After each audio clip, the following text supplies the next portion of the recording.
السلام علیکم ناظرین، میں ہوں آپ کا ہوسٹ احمد صابر سبحانی، پروگرام تعلیم اسپیشل سے۔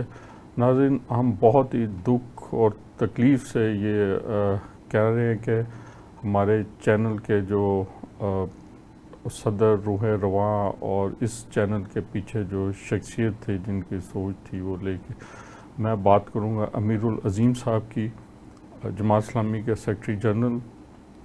وہ اس دنیا سے رخصت ہو گئے، اپنی حقیقی زندگی کی طرف لوٹ کے عارضی زندگی سے وہ چلے گئے اور لاکھوں لوگوں کو سوگوار کر کے، بلکہ ہم کہیں گے پورا شہر ہی جو ہے نا وہ ایک سوگوار تھا۔ ان کے جنازے میں جس قدر لوگوں نے شرکت کی، ایسا لگتا ہے پورا شہر ہی امڈ آیا اور سارے سوگوار تھے۔ ناظرین، امیر العظیم صاحب بالکل اس میں بامسمہ تھے اپنے نام کی طرح، دل کے بہت امیر تھے۔ بہت کم لوگوں کو دیکھا ہے کہ وہ دل کے اتنے امیر تھے، اور اپنی شخصیت، ایک عظیم شخصیت انہوں نے پائی۔ ہم نے ان کو ایک رہنما کے طور پر، بطور رہنما، بطور بڑا بھائی، بطور دوست، بطور ساتھی، یہ سب دیکھا۔ ان تمام ریلیشن شپ میں، ان تمام تعلقات میں وہ ایک بے مثال شخصیت رکھتے تھے، بطور رہنما بھی، بطور بڑے بھائی بھی۔ اگر آپ ان سے وہ ایڈوائز کرتے تھے، اپنا رول ادا کرتے تھے، ہمیں گائیڈ کرتے تھے، جیسے بڑے بھائی چھوٹے بھائیوں کو ساتھ لے کے چلتے ہیں، اس طرح وہ ساتھ لے کے چلتے تھے۔ اور بطور دوست بڑے زندہ دل شخصیت تھے، ملنسار، ہنس مکھ، بہت دلچسپ شخصیت۔ آپ ان کی ساتھ بیٹھ کے، کمپنی کے ساتھ بیٹھ کے کبھی بیزار نہیں ہوتے تھے، بوجھل نہیں ہوتے تھے، ہمیشہ انجوائے کرتے تھے، اور بڑی باتیں سیکھنے کو ملتی تھی بطور ساتھی بھی۔ تو بہت کم ہوتا ہے کہ ایک شخصیت میں یہ تمام رولز کو وہ بخوبی نبھا رہے ہوں، اور پھر ان کی جنروسٹی کے، دریا دلی کے، وہ ایک اپنے دل کی، اپنے نام کی طرح وہ بہت ہی باکمال شخصیت ہے۔ ان کی جنروسٹی کے تو بہت ساری باتیں یہاں کرنی مناسب نہیں اور نہ ہی کرنی چاہیے۔ بہرحال ایک بہت بڑا نقصان لوگوں کو، جو ان کے ساتھ جڑے ہوئے لوگوں تھے، وہی جانتے ہیں کہ وہ کتنے بڑے ان کے لیے یہ صدمہ ہے، اور کتنا ایک چھت جیسے، ایک سایہ دار درخت یا چھت سے وہ محروم ہو گئے۔ تو ہم یہی کہیں گے اللہ تعالیٰ کروٹ کروٹ انہیں جنت نصیب کرے، آمین ثم آمین۔ ناظرین، اس کے ساتھ ہی ہم اپنے پروگرام کے موضوع کی طرف بڑھتے ہیں۔ آج ہم بات کریں گے محترمہ فاطمہ جناح پہ، ان کا یوم ولادت ہے۔ میرے ساتھ اسٹوڈیو میں موجود ہیں ڈاکٹر نوشین خالد، پروفیسر پنجاب یونیورسٹی۔ ان کا خصوصی دلچسپی ہے تحریک پاکستان کے حوالے سے، اس حوالے سے انہوں نے فاطمہ جناح کو پر کافی کام کیا ہوا ہے۔ ڈاکٹر صاحبہ، میں خوش آمدید کہتا ہوں اپنے پروگرام میں۔ بہت شکریہ صابر صاحب، آج آپ نے محترمہ فاطمہ جناح کے حوالے سے نشست رکھی اور مجھے اس عظیم شخصیت کے بارے میں گفتگو کرنے کا موقع دیا۔ ڈاکٹر صاحب، یہ اگر ہم محترمہ فاطمہ جناح کو دیکھیں تو ان کے شخصیت کے کافی پہلو ہیں۔ بطور ایک فاطمہ جناح، بطور اپنی ایک انڈیپینڈنٹ، بہت مضبوط قسم کی شخصیت رکھتی تھی، ایک ڈاکٹر تھیں۔ پھر انہوں نے تحریک پاکستان میں انہوں نے کردار ادا کیا، خاص کر وومنز کے لیے، گرلز گائیڈ کے لیے، اور تحریک پاکستان میں قائد اعظم جو بھی انہیں ذمہ داری دیتے تھے وہ اس کو ادا اور لیڈ کرتی تھی، ایک رول ماڈل تھیں۔ پھر قائد اعظم کے ساتھ ان کا جو رہا ہے سلسلہ اور اس پوری موومنٹ میں، اور سارا ایک وہ ہے۔ پھر قائد اعظم کی وفات کے بعد پھر محترمہ فاطمہ جناح کا ایک اور دور آیا، اور پھر ایک ان کے سیاسی رول میں بھی ہم نے ان کو دیکھا جب انہوں نے الیکشن لڑا اس وقت کے پریزیڈنٹ ایوب کے طرف۔ پھر ایک ان کی وفات کے حوالے سے کافی باتیں گردش کر رہی ہیں کہ شاید ان کی وفات نیچرل نہیں تھی. تو ہم ان پہلوؤں پہ ذرا گفتگو کریں گے جی اور اس کا کریں گے. اب پہلے فاطمہ جناح کے تھوڑا سا بچپن کے حوالے سے بتائیں. ایک تو قائد اعظم کا بچپن ہے نا، وہ باہر گئے، باہر سے انہوں نے تعلیم حاصل کی ادھر. تو فاطمہ جناح کا بچپن کہاں گزرا؟ ان کا بچپن بھی کراچی میں اسی گھر میں گزرا جہاں پہ قائد اعظم کی پیدائش ہوئی. انہوں نے آنکھ کھولی اور قائد اعظم کے جو والد تھے نا، ان کا بچوں پہ سبھی بہن بھائیوں پہ بہت اثر تھا. خاص طور پہ محترمہ فاطمہ جناح اور قائد اعظم کے تو وہ بہت قریب تھے، اور یہی بچے انہوں نے آگے جا کے ملک کی باغ دوڑ سنبھالی. اور اپنے والد کے بارے میں انہوں نے لکھا ہے، کتاب انہوں نے تحریر کی ہے مائی بردر کے نام سے. اس کے کچھ حصوں کو سینسر بھی کر دیا گیا ایوب خان کے دور میں، کیونکہ انہوں نے الیکشن لڑا تھا، لیکن پھر بھی جو 3 باب ہمارے سامنے آئے ہیں وہ بھی بہت کچھ اس میں چشم کشا حقائق ابھی بھی ہمیں ملتے ہیں. تو اس میں والد کے بارے میں اور اپنے بچپن کے بارے میں انہوں نے بہت تفصیل سے لکھا ہے کہ ہماری جو تربیت ہے اور تعلیم ہے اس میں والد صاحب کا بہت کردار تھا. ہاں، اور وہ ہمیں انگریزی زبان سیکھنے پہ اس وقت زور دیتے تھے، کیونکہ اس دور میں جو ہے نا وہ تعلیم، ساری تعلیمی ادارے، اور وہ ظاہر برٹش گورنمنٹ کا دور تھا. تو سر سید نے بھی یہی کہا تھا کہ آپ تعلیم میں اپنے آپ کو آگے بڑھائیں، پیچھے نہ رہیں. اور پھر قائد اعظم بھی باہر گئے پڑھنے کے لیے، تو والد صاحب نا انہیں روزانہ پڑھایا کرتے تھے، اور خاص طور پہ انگریزی کا ایک لیکچر دیا کرتے تھے، انگریزی زبان کا. تو اس حوالے سے ان دونوں بہن بھائیوں کی انگریزی بہت اچھی تھی، اور یہ پھر انہیں لٹریچر پڑھنے کا بہت شوق تھا. اور قائد اعظم محمد علی جناح کی جو لائبریری تھی وہ ابھی بھی موجود ہے کراچی میں. میوزیم 3 میوزیم ہیں ان کے، جو 3 گھر ہیں ان میں قائد اعظم کی کتابیں موجود ہیں، اور وہ محترمہ فاطمہ جناح کی تحویل میں تھی. تو یہ لٹریچر اور جتنے اس دور کے شعراء تھے، ورڈزورتھ، شیکسپیئر، انہیں پڑھتی تھی. قائد اعظم کا جو مقبرہ وہاں تو ہاں جی، وہاں تو ایئر فورس کا ہولڈ ان کا میوزیم، ان کا پہرا، وہ جہاز کھڑے، جنگی جہاز کھڑے ہیں. اس کے علاوہ دور بھی ہیں جہاں ان کی پیدائش ہوئی تھی، اور فلیگ سٹاف ہاؤس، تو وہاں پہ بھی ہیں کچھ اشیاء نا ان کی. 3 جگہوں پہ ڈیوائیڈڈ ہیں، 3 جگہوں پہ رکھا گیا. لیکن یہ سب چیزیں سنبھالی محترمہ فاطمہ جناح نہیں تھی.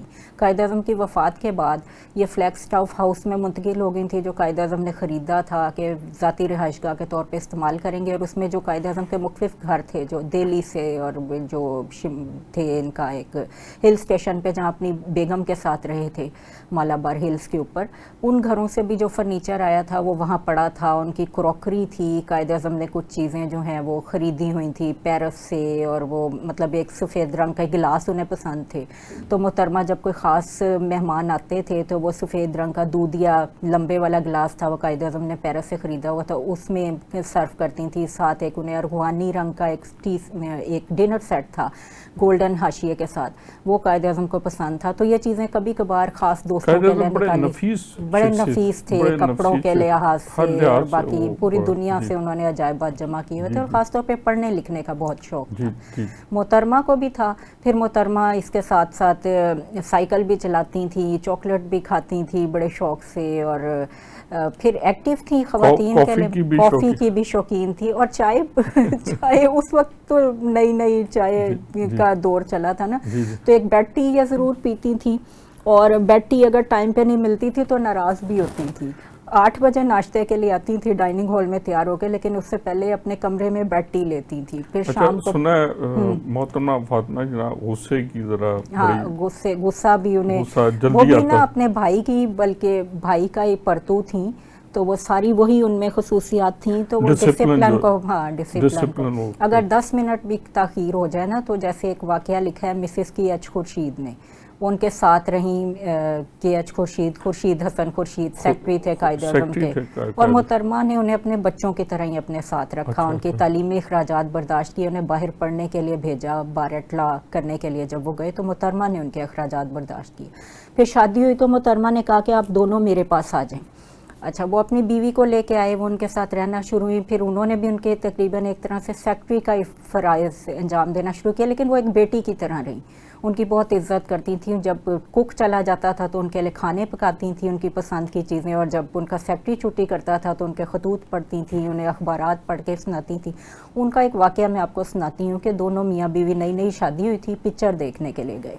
اب وہ کھانا کھاتے تھے محترمہ کے ساتھ ان کے ڈائننگ ہال میں، اور کھانے کا وقت مقرر تھا رات 9 بجے اور ناشتے کا وقت تھا صبح 8 بجے، تو وہ 1 منٹ کی بھی تاخیر نہیں کرتی تھی۔ 8 بجے کا وقت ہے صبح، تو وہ 8 بجے تیار ہو کے ڈائننگ ٹیبل پہ موجود ہوتی تھی۔ اب وہ پکچر دیکھنے گئے، 10 منٹ کی تاخیر ہو گئی، گھر واپس آئے، محترمہ لان میں ٹہل رہی تھی بے چینی سے۔ انہوں نے کہا کہ آپ نے مجھے اطلاع کیوں نہیں دی؟ فون ظاہر ہے کہ ہر کسی کے پاس تو اس وقت سہولت نہیں تھی، لیکن محترمہ کے پاس تھا۔ تب بھی وہ بڑے اچھے طریقے سے رہتی تھی۔ قائد اعظم نے اپنی جائیداد کا کچھ حصہ ان کے نام کیا تھا، گو کہ کم تھا لیکن پھر بھی ان کے لیے کافی، ہاں ان کے لیے کافی تھا۔ تو انہوں نے کہا آپ فون کر کے مجھے اطلاع دے دیتے، یا آپ میرے کوئی پابند نہیں ہے کہ آپ نے میرے ساتھ ہی کھانا کھانا ہے، باہر بھی کھا سکتے ہیں، لیکن اخلاقاً آپ کو بتانا چاہیے تھا۔ مطلب یہ تھا کہ اگر آپ جا رہے ہیں تو گھر سے ہی بتا کے جائیں۔ تو آپ کی وجہ سے 10 منٹ آج میرا ڈنر لیٹ ہو گیا۔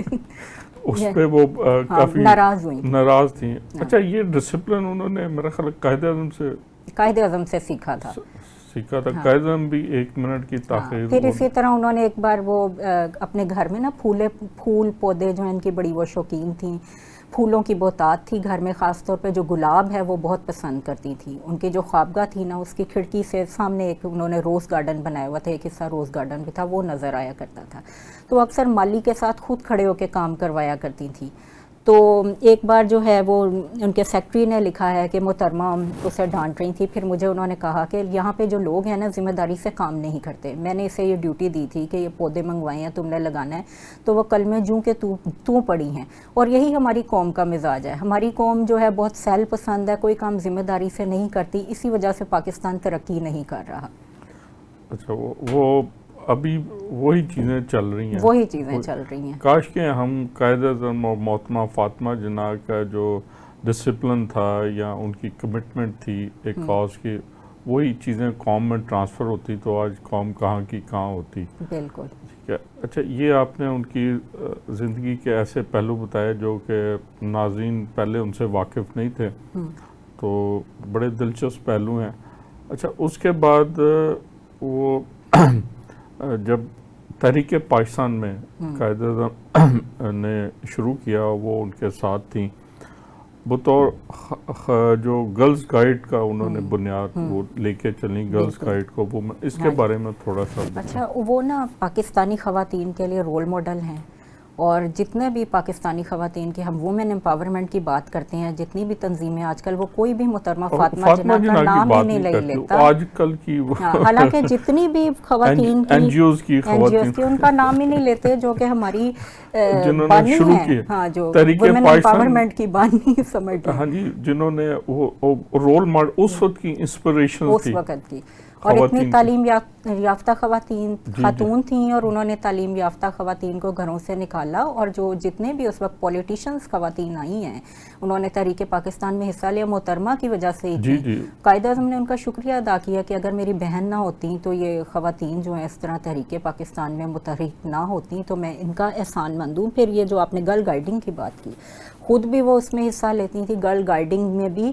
پھر اپوا جو ہے اس کو بنانے والی وہ تھیں، ریڈ کریسنٹ میں، ریڈ کراس کے ساتھ بھی انہوں نے فلاحی سرگرمیوں میں حصہ لیا۔ پھر اسی طرح جب مہاجرین آئے تھے تو مہاجرین کے لیے وہ خواتین سے سویٹر بنواتی، ان کے لیے کھانے کا انتظام کرتی، دعائیں میڈیسنز کا انتظام کرتی، مطلب یہ سارا جو ہے وہ فلاحی سرگرمیاں شروع سے ہی قیام پاکستان کے ساتھ ہی انہوں نے اس کا آغاز کر دیا تھا خواتین کے لیے۔ اچھا، ان کی تعلیم کے لیے بھی، خواتین کی تعلیم کے لیے بھی بڑا کوئی اس طرح ذکر نہیں کیا جاتا؟ ہاں جی، خاص طور پہ جو ہماری خواتین کی این جی اوز ہیں، ادارے ہیں، کبھی بھی ان کا میں نے ذکر نہیں سنا کہ محترمہ کو اکنالج کیا جائے۔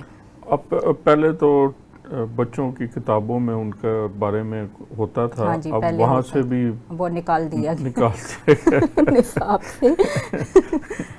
وہ آج کل نئے لیڈرز یہ لمحہ فکری ہے، آپ نے بہت اہم نقطہ اٹھایا کہ ہمیں ان لوگوں کو یاد رکھنا چاہیے۔ نئے لیڈرز جو ہیں نا آ رہے ہیں، وہ برداشت نہیں کرتے ان لوگوں کو، کیونکہ ان کی چھوٹی شخصیت ہوتی ہے نا، تو وہ بڑے لوگوں کو بہت بڑے، دیکھیں ان کا احسان جب تک ہم کوئی یہ قوم بھول ہی نہیں سکتی، بلکہ ایک بار محترمہ نے نا خود بھی یہ کہا کہ یہ قوم احسان فراموش ہے. اور وہ بات ایسے ہوئی کہ قائد اعظم کا ذکر ہوا. اچھا جب بھی وہ مزار قائد پہ جاتی تھیں وہ دکھی ہو جاتی تھیں, قائد اعظم کی چیزیں کھولتی تھیں, جو ان کا سامان تھا اس کی صفائی ستھرائی کراتی تھیں, دکھی ہو جاتی تھیں, کافی دن غمگین رہتی تھیں. تو انہوں نے کہا کہ یہ قوم جو ہے نا اس نے قائد اعظم کا احسان نہیں مانا, یہ احسان فراموش قوم ہے. اور یہ بات ہوئی کہ قائد اعظم, انہوں نے کہا کہ جب قائد اعظم بیمار تھے انہیں حکومتی سطح پہ کوئی میڈیکل ایڈ اچھی دینے کی کوشش نہیں کی گئی. تو پھر قائد اعظم کی اس وقت نا یہ مسز کی ایچ خورشید ان کے ساتھ تھیں. یہ دوپہر کے کھانے سے پہلے اکثر یہ بیٹھ کے گفتگو کیا کرتی تھیں فاطمہ جناح کے ساتھ. 11 بجے فاطمہ جناح چائے پیتی تھیں اور اس وقت اپنے خطوط وغیرہ دیکھتی تھیں اور اپنی اخبارات, انہیں اردو نہیں آتی تھی زیادہ نا, تو مسز کی ایچ مس ثریا خورشید اردو کے اخبار پڑھ کے اس کے تراشے سنایا کرتی تھی کہ خبریں خطوط پڑھتی تھی اردو کے, انگریزی کے وہ خود پڑھ لیتی تھی یا ان کا سیکرٹری کرتا. تو قائد اعظم کی بات انہوں نے کہا کہ ان کے ساتھ نا جو سلوک ہوا ان کی بیماری کے دوران, ایک تو ان کو یہ قائد اعظم کو یہ چیز کھا گئی ہے جو مہاجرین کا مسئلہ تھا, یہ ان کے لیے ان ایکسپیکٹڈ تھا کہ اتنے زیادہ لوگوں کا جو قتل عام ہوا, پھر جو تقسیم ہوئی ہندوستان کی اس میں جو حق تلفی ہوئی وہ اس طرح کے مسائل, پھر نوزائیدہ مملکت کے مسائل, اور اوپر سے انہوں نے کہا کہ اس دور میں حکومتی عہدیداروں کا رویہ بھی ٹھیک نہیں تھا, خاص طور پہ ان کی بیماری میں انہوں نے انہیں اچھی ٹریٹمنٹ نہیں دی. تو میں اس کی وجہ سے بہت دکھی ہوں اور یہ قوم جو ہے نا احسان فراموش ہے. تو مسز ثریا خورشید نے کہا کہ قوم تو آپ کو بہت عزت دیتی ہے. پھر فاطمہ جناح بولیں کہ تم میرے ساتھ شاپنگ کرنے جاتی ہو تو تم نے دیکھا ہوگا کہ جب میں شاپنگ کرتی ہوں تو لوگ راستہ چھوڑ دیتے ہیں, دور سے سلام کرتے ہیں. واقعی جو عام عوام ہے وہ تو عزت دیتی ہے لیکن حکومتی عہدیداروں کا رویہ ٹھیک نہیں. اور یہ سیکیورٹی کے بارے میں بھی انہوں نے کہا کہ میرے گھر کے باہر یہ جو سیکیورٹی اہلکار تعینات رہتے ہیں, میں نے تو کئی بار حکومت سے کہا کہ اسے ہٹا دیں, مجھے یہ سیکیورٹی یہ پروٹوکول نہیں چاہیے. وہ کہتے ہیں کہ ہم قائد اعظم کی بہن کو یہ سیکیورٹی دیتے ہیں, لیکن میں جانتی ہوں کہ وہ کیا کر رہے ہیں. وہ میری CID کرتے ہیں, وہ یہ دیکھتے ہیں کہ کس قسم کے لوگ مجھ سے ملنے آتے ہیں, میں کہاں جاتی ہوں, کیا کرتی ہوں, کون کیا لے کے آتا ہے میرے. یعنی کہ وہ خائف تھیں یہ سیکیورٹی. ہاں وہ خائف تھی, وہ کہتی تھی کہ اسے ہٹا دیا جائے, پہرا ہے میرے اوپر. اچھا یہ سیکیورٹی کے نام پہ پہرا دیا جا رہا ہے اور ان کے چیک کیا جاتا ہے کہ کیونکہ انہوں نے الیکشن بھی لڑا تھا نا اس دور میں ایوب خان کے خلاف الیکشن. اس کے بعد پھر اس کے بعد وہ بڑھا دیا خصوصی قسم کی سیکیورٹی گھر کے باہر. اچھا آپ نے اچھا کیا ذکر کیا ان کے الیکشن کا. ایک قائد اعظم کے ساتھ تحریک پاکستان میں ان کا اپنا بچپن, تحریک پاکستان قائد اعظم کا ساتھ, پھر ان کا ایک اور بڑا ٹاورنگ کردار آیا جب انہوں نے الیکشن لڑا. جی اس وقت کے فیلڈ مارشل اور پھر پریزیڈنٹ ایوب خان کے سامنے, field marshal Ayub Khan, general Ayub Khan کے. اچھا وہ الیکشن میں آئیں اور چھا گئی تھی. تو وہ لوگ ایسے ایکسپیکٹ نہیں کر رہے تھے کہ وہ تیار بھی ہو جائیں گی. تیار کیسے ہو گئیں وہ؟ لوگوں کی خواہش پہ ہی وہ تیار ہوئی, عوام بھی. پھر ان کے ملنے جلنے والے, ظاہر ہے کہ قائد اعظم کا ایک حلقہ احباب تھا جو ان کے ملنے جلنے والے تھے, جو ان کے گھر آتے تھے, جیسے اصفہانی صاحب تھے, راجہ صاحب محمود آباد تھے. وہ ملکی معاملات سے, ملکی مسائل سے خائف رہتے تھے اس دور میں جو چل رہے تھے. لیڈی ہدایت اللہ تھیں, نواب آف بھاولپور تھے, ان کا بہت آنا جانا تھا. اس طرح کافی لوگ تھے جو قائد اعظم کا ہی سرکل تھا نا, ان سے ان کا ملنا جلنا تھا. انہوں نے انہیں کنونس کیا, عام عوام کا بھی اس میں ہے ہاتھ. وہ چاہتے تھے کہ قائد اعظم کی بہن آئیں اور عوام نے تو انہیں ووٹ بھی ڈالا, دھاندلی سے انہیں ہرا دیا گیا. جی وہ تو سب کو پتہ ہے, خاص کر اس وقت جو مشرقی پاکستان تھا. مشرقی پاکستان, اور یہ اس کے ٹوٹنے کی ایک وجہ بھی ہے, مشرقی سقوط ڈھاکہ کی, جو محترمہ فاطمہ جناح کے ساتھ کیا گیا. جی وہ دیکھیں نا, وہاں سے تو لینڈ سلائڈ وکٹری تھی. وہ لوگ اس سے بھی زیادہ محبت کرتے تھے جو ہمارے یہاں ہیں ان کے ساتھ. اگر فاطمہ جناح کو جیتنے دیا جاتا, رزلٹ تبدیل نہ کیے جاتے, تو ہو سکتا ہے یہ سانحہ مشرقی پاکستان نہ ہوتا, اس کو جنم ہی نہ لیتے. اور فاطمہ جناح کا ویژن میں آپ کو بتاؤں بنگلہ دیش کے بارے میں. آپ تو بنگلہ دیش بن گیا تب, مشرقی بنگال تھا. اس پہ آتے ہیں, اس وقت ہوا ہے ایک بریک کا. ناظرین بہت جلد واپس آتے ہیں بریک کے بعد. Welcome back. ناظرین وقفے سے پہلے جو الیکشن تھا محترمہ فاطمہ جناح کا اور فیلڈ مارشل ایوب خان کا, اس پہ گفتگو ہو رہی تھی. اس حوالے سے